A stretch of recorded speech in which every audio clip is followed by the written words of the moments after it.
Anne Kennedy and I've worked in Early Childhood Australia's professional learning program since 2010. Joining me today for this Talking About Practice interview is Michelle. Hi Michelle. Hi Anne, I'm Michelle and I'm the manager of the children's program at Gowrie, Victoria in Docklands. In this conversation we're going to be talking about self-assessment and how that can support a centre's development of their quality improvement plan. Michelle, can I ask you, what does self-assessment mean to you? Yeah, I think self-assessment is about reflecting and thinking about all aspects of practice. It's also, the process is about engaging with all people that are involved in the community. So your children, your educators, your families, the broader community. So there's so many people involved in the service, and it's about sitting down and thinking and talking to those people.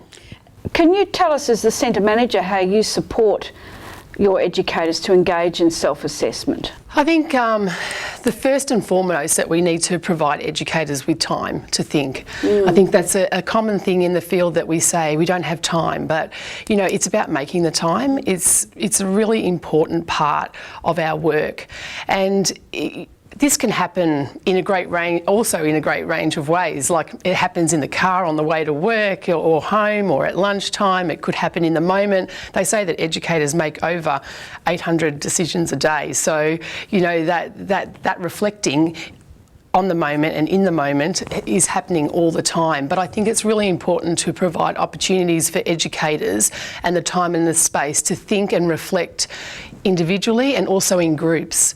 So at Gowrie, Victoria, what we do is we have different opportunities for our staff in smaller groups. So in briefing sessions within their room, we encourage them that at least at a minimum weekly that they provide an opportunity that they can engage in the people that they work day to day with. And also we reflect with the larger leadership group. So with the management and the leaders of each one of those rooms, we sit down and we have, you know, time over a lunchtime that we come together for an hour and we pose questions and we think about our practice in relation to the National Quality Standard, and we have some really great discussions from that. Well, this might be a good chance to look at a video clip which shows one of the leadership team meetings at Gowrie Docklands. So it's great to have your input today in the quality improvement plan and the framework in which we practice with. So today we are going to do a reflection around orientation and how that looks here currently at Gowrie and how we can improve that for families and children. I suppose firstly if we maybe can talk about how orientation, you know, what is your interpretation of orientation and how do you see that works for families and children and educators? It depends on who is in the room at a time. So like if you have a family from the one room where a staff member was also prior in that room, you know, like it works quite well because then they have that attachment to go to straight away. You know, that bond has already been formed and, you know, familiarity, all of that, you know, that sort of helps. But when you haven't met the family or the family haven't met the staff before, ever, you know, that makes it that little bit harder. I think certainly that when we introduce new families into the service and they choose us as the service of choice, that we're not only orientating the child, that we actually have to view it in the context of the family, meeting the needs of the family. Because quite often in management roles we have conversations supporting the families with their anxieties, why supporting you is, you know, orientating that new child into the programs. Whilst we have our policies and procedures in place and we have a system as to what we would like to see for orientation, it looks very different for every family. And I suppose the question I would like to pose to you today is, whilst, you know, we feel that we have orientation for children, to settle the children and the families in, you know, the orientation that happens when children move rooms, you know, talk to me about what are some of the things that you do to assist families and children settle into the room? What worked well for us last year was I knew a lot of families from prior so what Carly was saying, that worked really well. But because we had two new members of staff to the room, I think we all had the same, we all had that evening thing.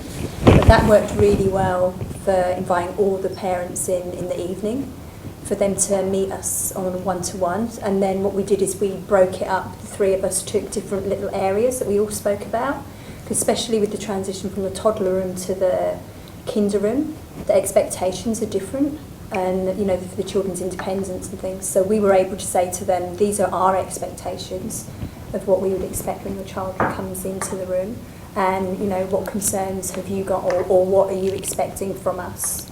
And it was worked really well, didn't it, Becky? Mm-hmm. So what do you see as the differences? Like, what sort of things say that when you transition children between rooms? Now, I know that most of the internal transitions would happen from the 0 to 3 to the 3 to 5 room. But I know there have been times where children, for meeting the needs of families, may need extra days, or have made a request to move a room for many different reasons. It might, you know, one of the reasons might be there's a new sibling start and they want the siblings together. So you might still have those transitions from 0 to 3 room, but the majority are from 0 to 3 to 3 to 5. So what sort of things identify to you that you feel a really high important need to talk to families about as they orientate? I think one of my families from my room, they were just nervous about the staff because they hadn't met the staff or the leader of the room. So when I took her over and I introduced her to the room and the staff in the room, and then she was like, okay, right, because she was really nervous about going there, and I could just tell by looking at her. So it's that worked. We do a lot of effort with orientating the child when it comes to swapping rooms, and sometimes the family need that little bit more support. The child already knows us based on the design of the building. So in the orientation process, we need to focus a lot on the family and making sure the family understand the differences between the under 3s program and 3 to 5 program. And that's a really good observation, Callie. I think that certainly the conversations like that Samantha and I will have up in the office with families might necessarily not be the same conversations that the educators are having with families on orientation. And I think I've been thinking a lot about this, and I think what it's highlighted for me is because of the design of the building, you know, the children are quite settled. You really can walk around it any time of the day, see that they're really settled. You know, I know I made some comments about some of the new children that had transitioned into room 7 and how well they have settled. You know, how calm it is, how engaged they are in the program, the relationships, the thought that was given to move up friendship groups as well together at the same time. But I suppose the work that Samantha and I will do with families as they're exiting the centre for the day and catch up with them and, hey, how you going, is it's highlighting that the connection of the family to the educators may be some work that we could look at to extend on our quality improvement plan. So Michelle, can you tell us why the leadership team meeting that we just saw in the clip was focusing on transition and orientation matters? Yeah, we've had some discussion lately, as you would have watched in the clip. You know, we have this fantastic, unique environment that we have. The way that the building is designed, it is we have a total indoor-outdoor program. We have 9 rooms that engage. The children can go from room to room throughout the day, from about 8:30 till possibly about 5:30 at night. So these children are quite familiar with the environment. They're familiar with the educators. So whilst we have at Gowrie a quite a strong orientation process when the families start, and that's tailored to meet those individual needs. When the children may transition from the 0 to 3 up to the 3 to 5 room, there's a gap there for families because, you know, first and foremost, we look at the way that the child is settling into the environment, and there is very minimal disruption. Like, there's very minimal challenging behaviours, very minimal children that are upset. So those types of behaviours that may present in orientation and transition really are not evident, you know, day to day with these transitions. But what we have noticed more and more is that for families it can be a little bit of a gap in that whilst the child's settled, it takes the family time, the parents' time, whether it be the grandparents or the auntie and uncle, time to build relationships with the new educators in that room. So we felt that it was a need to actually formalise a transition program for between rooms, even though we had this orientation process. So as a result of the meeting that we saw in the clip, have you taken specific action? Yes, we have, yeah. I'd also forgot to mention we'd been speaking to a parent quite in depth about this and what his experience had been like and how we could improve that. So what we actually did was we have since developed a flow chart. Because we have 9 rooms, you know, there's a really big need obviously in the national quality standards for consistency across the service and for educators to be able to articulate those consistent practices. So we are finding in a big service that we do need to have processes very clearly documented with flow charts. So we've started using flow charts. We've developed interview checklists and an interview template where educators can write strategies or the information that's exchanged through that on these templates. So this process is not totally finalised yet because we've put it out now. We've developed this as a result of our meeting, but we've put this back out to the leadership team as well as our other site because we like our processes to be consistent across both of our services. And also, the family that I'd had a lengthy discussion with, we have involved him in this process as well. He's given us some initial feedback on some things that he would like to see on the checklist, like, you know, that the child's photo is on the locker, that there's the hook for, you know, where they will put their coats. So simple strategies. Simple things that are really important to that sense of belonging when you are going into a new room. I think what you're saying is that self-assessment must lead to action. It isn't just about thinking about your practice and doing nothing about it. It does have to have that element of decision making. We'll look at another clip which shows a different group of educators in Michelle's Centre having an opportunity to reflect on their practice and assess their practice in the room. So at the moment we have some information on the dummies available to parents. Do we feel like there's been much response? Yeah. Have you seen anyone take that? I know one of the parents came and talked to us about it the other day, Sarah, and gave us some feedback on it, and they were using that information to see how they could use it with their child. Yeah, so it's the child. So some parents have been quite responsive, and I know that another couple of families have taken that as well. Okay. So we'll just see how it goes in the next few weeks if we notice that anyone's actually coming back and saying that they're either weaning them off totally or even helping them. Yeah, or just trying to at least get them to not use it as much, because the research, like said in this statement, saying that overuse is when like speech problems occur. And that I've also noticed like with one of our child's, they're walking because they're off balance. Apparently dummies, you get ear infections a lot from dummies, and that could be the off key. Definitely, it could be when something she's to walking. talk to the parents about, so we're both on board with that. Yep. Michelle, would you like to comment on the clip we just saw in the room?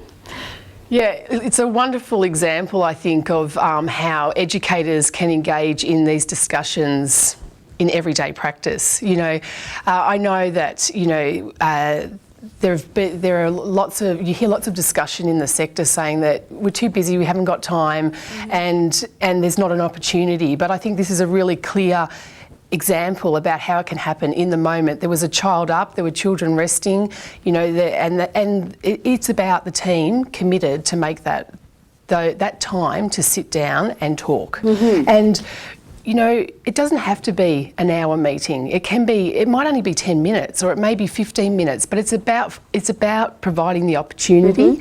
And you'd also notice that the educators there had a notebook and they were taking notes. So that's really important, so that they can then go back, whether it be that night or the next week, and sit down and then reflect on their reflective session. Michelle, can you tell us about a major change to practice that has happened as a result of self-assessment, group assessment and thinking about practice? Yes, we have had a big change, Anne, in terms of progressive lunch and the way that we have our lunch experiences. Before, at probably about 12 to 18 months ago, at Gary at Docklands, we used to have lunch and we'd come together and meet together. So there would be an educator with 4 to 6 children, and so there may have been, maybe 3 or 4 tables set up. And what we noticed more and more, that this routine was becoming more stressful, really loud, and really wasn't lending to the experience that we wanted for children. So we wanted to really promote a calm, relaxed, that children could just flow in and out. So we started talking to the educators about how we could do this differently. I do remember one of my educators, I was quite new to Gary at that stage, and she thought, what a crazy manager. This is a really busy routine and she wants to drag it out even more. So, and she often will come back and just say that now her practice has changed. She would never change that back again. So what we do is that in each of the rooms we have a small table. So the activities the program is still fully operational, both indoor and outdoor, and where most services would practice with a progressive morning tea, this is what we do with lunch. So it's just a table with an educator, and children will flow in and out, and they will come to the table to eat when they're hungry, rather than being told it's 11 o'clock or 12 o'clock. So how does that change in practice reflect the Early Years Learning Framework and the National Quality Standard, do you think? Well, I think that respects children first and foremost, and we believe that children are capable and competent learners, and that if we provide them with the environment that they can choose and make choice, that's what we want to do. We want to develop children to make these choices and learn about how they make these choices. So you also, in our routine where we have the beds, they're accessible, so that children, if they're tired, they can go and get their bed and they can lay down. So what we have, like in terms of the meals, is that we will have food out, basically. If it's morning tea, lunch, afternoon tea, there's always food there. Children also bring in fruit, so there's always food accessible to children, so that they're not eating based on a routine. They're eating and they're learning to eat based on their need, whether they're hungry or not. Some of these children come in at 8 o'clock in the morning, some don't come in till 10. So how is it that as educators we say it's 11:30, you're all hungry, you all need to come and eat? I think what it is that at Gary, the educators are very clear that children are capable and competent of making these decisions, and that when we respect them to make these decisions, we just have so much more of a smoother day rather than controlling a child's world. Great. Well, this would be a good chance to have a look at a video clip of a progressive lunch happening in one of the rooms at Michelle's Centre. Yeah, you can come and sit down. You need to wash your hands, okay? All right, we need to wash our hands. Wash your hands in the bathroom and use the hand dryer in the bathroom. I want my hands. Fantastic. You can get a plate. Get a plate, spoon and a glass. All right, you can get a piece of bread. There's some potato. Here's your meat.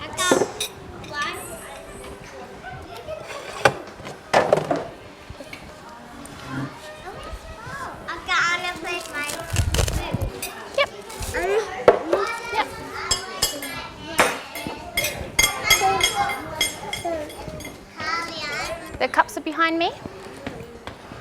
I don't want it. Did you want the meat? Yeah?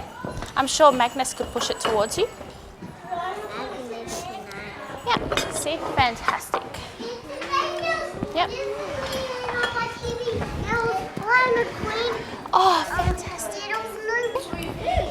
Did you? Great. That's all right, Magnus. Good job. Magnus, stop. Do you think you're going to eat all of that, Magnus? We can still talk to our friends while they're painting. But why is it dead now? Well, it's on that spot particularly because if the paint drips on the floor, then we can wipe it up.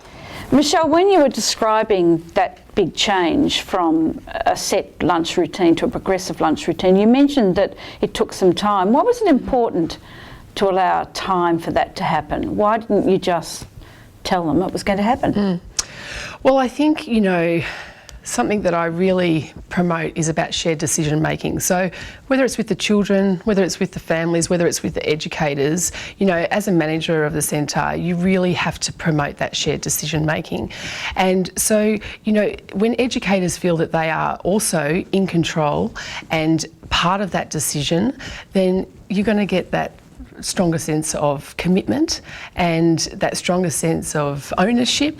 And, you know, they're adults, you know, we don't want to be telling people what to do. We want to promote a culture of learners, and that they are in control also of their decision making. And it might not look the same. Whilst we have progressive lunch in each of the rooms, it might look a little bit different in rooms, but we need to allow time for educators to think through that. And I know some of them picked it up really quickly and ran with it. So within a month or 2 months it was operating, it was like overnight. Some of them took months, some of them took 10 months, you know.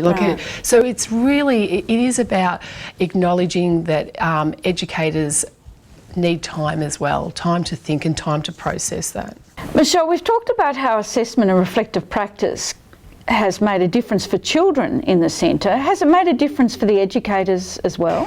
Yes, it has. And I think being at Gary Victoria for 2 years now, I've had the opportunity to work with a range of, I work quite closely with the leaders, and I have seen some huge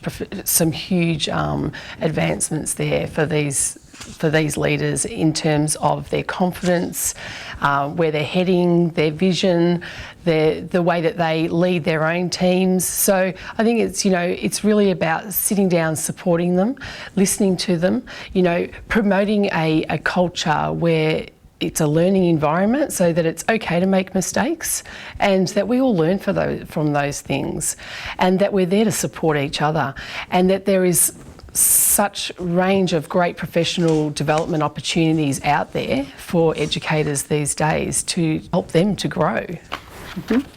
Would you say are the features of good self-assessment that leads to improvement in practice? So it's about being open, and it's about being honest and being able to listen. So from both sides. So you may be sitting down with just two people, but you might be as a group. So it's really about providing those opportunities where it's safe to do that, where people can talk, where they're respected, where they're listened to, and that takes time, you know. So if you've got new teams, you know, it takes time to build that trust up together, and it's about, like I said before, it's really about providing a environment that builds on a culture of a community of learners, you know, that we're all in this together and we're all going to support each other, and when we share our skills and knowledge and expertise, it really grows our professional bank of knowledge.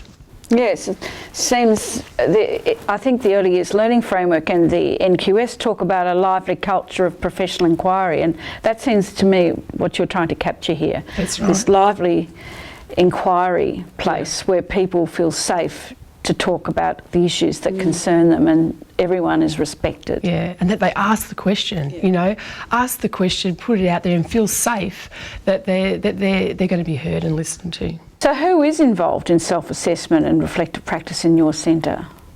Self-assessment and reflection is with a range of people. So it starts with children, educators, the families, the parent committee, and also, you know, we have other professionals in our team that we work with every day. So we have different departments, we have our administration team, our maintenance team, so there's a lot of people in this conversation.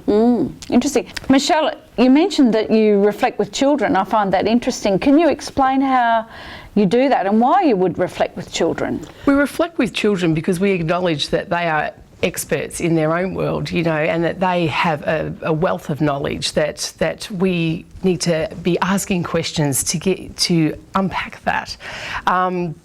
We pose questions, we help them to think about, we help them to scaffold their learning and be in control of that. We also, because we view them as capable and competent learners, we understand that children can make these decisions and that they need to be involved in their world, and so reflection is a big part of that. So, you know, the simple things like when, you know, the room might need packing up, you know, we get together with children, we ask them about why this environment has happened like this, and is that respectful, and how can they assist to keep this, you know, environment in a way that is then respectful for the next person that wants to come and engage there. So, you know, it's always posing those questions and asking children and having them as part of that decision making. That's vital. Great. We're going to watch another video clip, our final video clip, which shows an interesting aspect of the program at Gowrie Docklands. In this video clip, you will see children being taken out into the community, but this is not your typical community. This is a business community. This is where we see men and women in suits and we see businesses operating.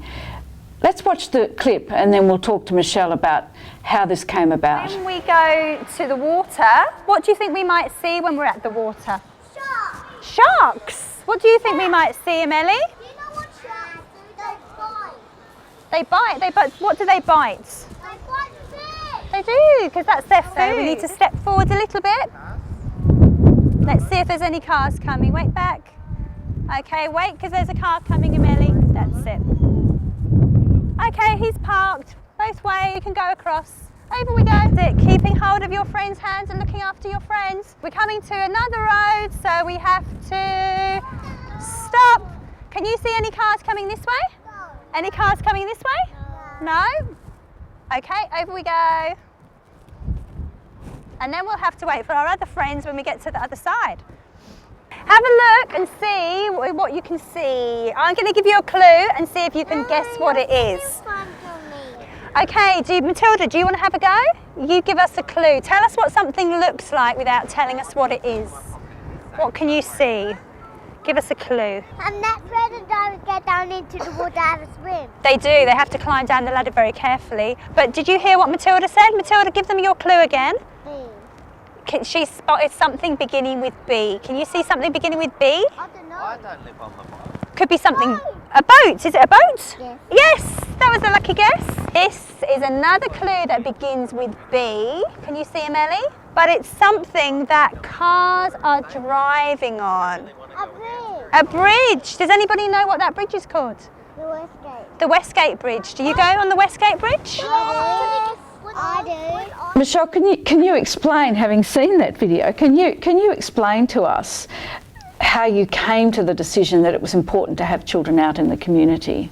Well, reflecting on the early years learning framework, you know, the outcome of children being connected with the broader community and being in that out there, it made us really think about what we were doing and where we were at. So we've, you know, and then the complexities of being on the first floor, being in the CBD. So we really started to think a little bit deeper about that.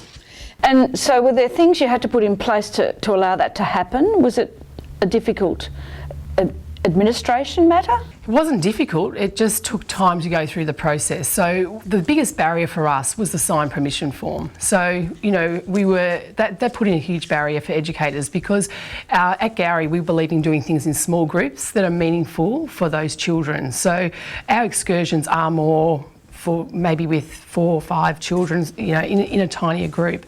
So with that in mind, we wanted to develop a permission form that was an annual permission form, which allowed educators to act in the moment and build on children's strengths and interests right in that day.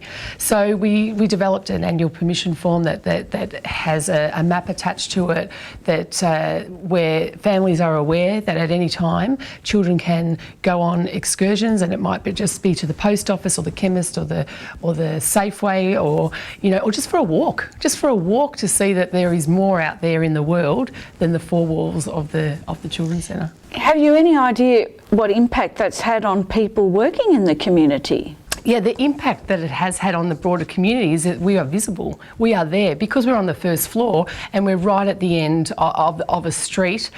People don't even know sometimes that we're there. So now that we are out and about and just doing everyday things with these children, a lot of people are talking about that. And the children, what do they say about being out in the city? Well, they love that. They are so engaged in that. They're so world-wise, you know, going down the lift and getting on trams and, you know, things that other children may not experience. So a lot of the children do come in the car to childcare, even though we're in the middle of the CBD. But to have those experiences, to get out and ride the tram and see how that works, or go shopping, or go and visit the park. Recently, all of our rooms have worked on a project with Places Victoria to do some artwork that is now up in the local community, in the community garden. And it's wonderful for the children to be able to go out there and see their art displayed out there, and for the broader community, for this business community, to see that we have children in this very busy business world. Thank you. So thank you to Michelle and to the educators and families and children of Gowrie Docklands for sharing with us how self-assessment and reflective practice has really made a difference to the programs they provide for children and families. I think what I've learned from listening to you and watching the video is that everyone needs to be involved, and that it does require management to allow the time and the space and the mentorship for this to happen. So thank you.